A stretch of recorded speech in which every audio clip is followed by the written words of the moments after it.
Hey guys, what is up? It's AJ from Brock's Table here. Today we got a new video, and this time we're going to be breaking down the Pens offseason. So, as you can see, may have clickbaited it a little bit because they will have one more than one last dance. But the Penguins decided to bring back every free agent they had for the most part in Malkin, Letang, the two Pittsburgh legends, obviously. Kasperi Kapanen, Danton Heinen, Casey DeSmith, and there's probably another one or two that they brought back. So they brought back the full team rather than freeing up cap and possibly, trying out new pieces they're trying to rebuild, which makes sense because you still have Sidney Crosby. And as long as you have Sidney Crosby, in my opinion, you should be trying to win the Stanley Cup every year. I mean, it's really cool to see that they stay together. I thought Malkin was leaving when I was a little sad about it. I do like Malkin. Very good player, obviously, Hall of Famer. And it would have been sad and very weird seeing him on another team. And I didn't want him going to another team, personally. So, I'm happy he stayed. It made for a nice little story about Crosby going to Florida, talking Malkin to staying, talking to management, and making sure Malkin stayed. Because they've been boys for years, since 06-07 or 07-08. I know 06-07 because the lockout year was Crosby's draft year, technically. I believe? Yeah, but either way, it's an awesome story, and we can get right into it right here. So, the big three, their contract situations, yes, they're old. Obviously, they've been in the league forever now. Crosby's making $8.7 million. Good on you, Sid, until 24-25.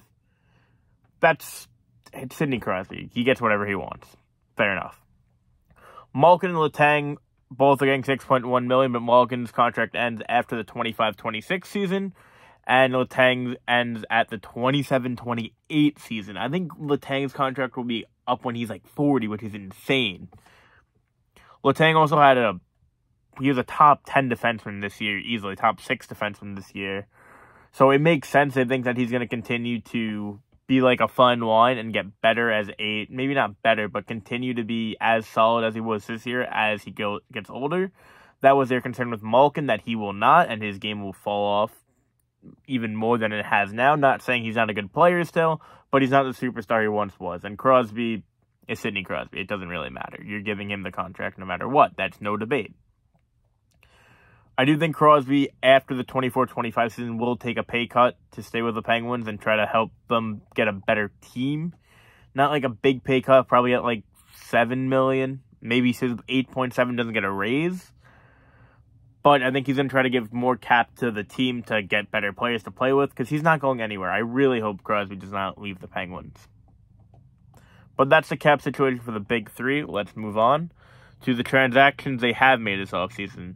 So, they re-signed Letang. Like I said, they re-signed Malkin. They re-signed DeSmith. Brian Rust was another guy they re-signed. I thought he was going to walk. Kasperi Kapanen. Rickard Rakell is another guy. Didn't forget him. And Danton Heinen. All very good players in their own rights. Obviously, there's no, kind of bummy players. And if there were, I may have forgot them. But they're all good players. They're all, besides Heinen, that's four, well, Kapanen's not a top 6 player, but 3 top 6 players and 2 third liners. Debatably, we'll get into that later. Letang, number 1D, and then DeSmith, their backup goalie. So far this offseason, they brought in Dustin Takarsky to be the new third goalie as Louis Domingue went to the Rangers. Jan Rutta, which was a really good signing. Did they overpay a little bit with the cap? Maybe. I mean, he has Stanley Cup pedigree, so it works. So they think he's a really good player. It makes sense. They brought in Josh Archibald and Drake Caggiula as well. Those moves don't really move me, but they're good depth pieces, don't get me wrong. The Jan Rutta one's the biggest one by far from the signings, and then they traded for Ty Smith and got a third-round pick for John Marino, which was a very big trade. That's sad saying that's a very big trade. And they also got Jeff Petrie for Mike Matheson in a 4th-round pick. So a lot of moves were made by the Penguins this offseason. Brian Burke, Ron Hextall. They definitely had a busy offseason, and can you blame them? They still have to try to win with the pieces they have. It's not looking pretty. I don't think they're going to, but who wouldn't want to see Crosby lift another cup? That's the thing. They're going to try to keep winning, like I said, until they don't have Crosby. Then they will go for the full rebuild. So they're giving it their all, and rightfully so. The players, Malkin, Crosby, and Letang deserve the management to give it everything they have for those three for everything they've done for the city. I think that's very fair. Right now, there is an issue, though, with the Lions. As you can see, they are over the cap by $1.4 million, which is okay. You can do that in the, in the offseason. You can be 10% over the cap, but by regular season, you cannot. So, here's the lines of everyone there. It's Gensel, Crosby, Raquel, Zucker, Malkin, Rust. They had Rust and Raquel switch. I don't like that. I don't think that'll happen because I'm used to Malkin playing with Rust and Crosby with Raquel. It makes more sense.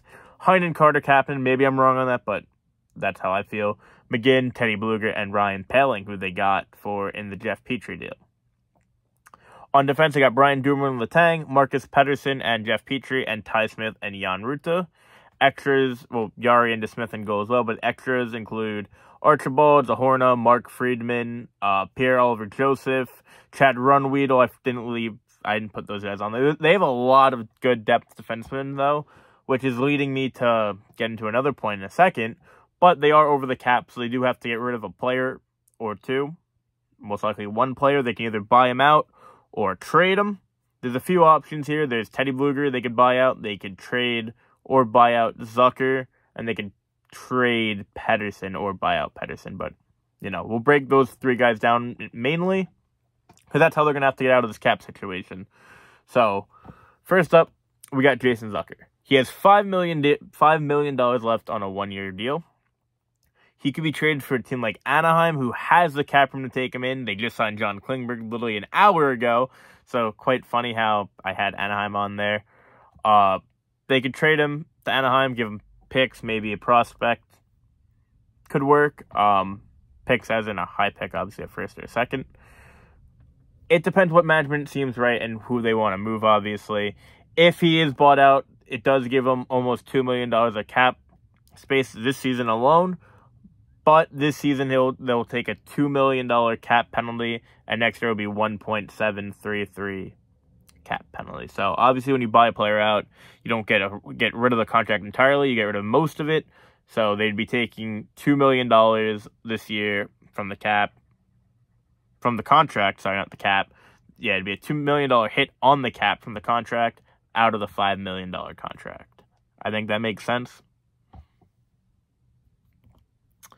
Possible lineup changes without Jason Zucker if he gets traded or gets bought out. I think traded would be the move here, but we'll get into it. The Samuel Poulin route is their top prospect, debatably. Samuel Poulin, they drafted him in the first round in 2019 in the Jack Hughes draft. The lines would literally just be Gensel, Crosby, Raquel, Sam Poulin, Malkin, Rust, Heinen, Carter, Kapanen, McGinn, Bluger, Poehling. Nothing too crazy there, in my opinion. And then, worst case, they just play another depth forward in Archibald and move Danton Heinen up in the second option. So he's got Heinen, Malkin, Rust now, and Poehling, Bluger. I spelled Bluger's name wrong in the first one. And Archibald, that could work. Obviously, they don't want to give more assets than they have to. But getting rid of Jason Zucker's contract gets them under the cap, which they have to do. The second option is Marcus Pedersen, who has a $4 million contract with 3 years left. He's a very manageable second-pair defenseman, good defensively. Any team would want a guy like Marcus Pedersen on their team if they didn't have one. So that's why I don't see this as a very viable option for the Penguins. But if they did trade him, a team would want him. He has value. Obviously, not as enough value to make a team give up assets for him, but a team would want him. And if they tried buying him out, they would have a buyout penalty of $1.341 this year. Or no, every year, my apologies, until 2027-28. So they'd take a cap hit penalty of $1.35 million, basically, until 27-28, which is nuts to think about how far but close that is at the same time. It makes sense to move Pedersen, considering they both have Pierre-Oliver Joseph, who's POJ, and Ty Smith on the left side defense. But neither can really replace what he does on the back end, which is very fair to say. None of them have the experience or defensive ability that we know of yet to go into the second line role and step in and play Marcus Pedersen minutes and be on the penalty kill and etc. Both are more offensive-minded defensemen, I would say, from what I know. I could be wrong about that. I do like POJ's game. Could be a nice little player himself, and Ty Smith was really good with the Devils the rookie year, but kind of fell off last year. But he's very young. Put him on the power play. He'll get points with Crosby and Malkin. So, like I said, if he gets bought out, the cap hit would be if he gets bought out, they'd have a cap space available of $1.2 million. So that could be nice for them, considering they'd get Zucker's contract off the books after this year too. That's another reason why they could do it. They'd have, I don't know how much cap space they'd have next year, considering they have to re-sign Jari and another player that was all right, I'm pretty sure. But they'd be able to get the cap. Zucker wouldn't come back, and then they wouldn't have Pedersen, obviously. They'd have two guys on ELC deals in Smith and POJ, which makes sense.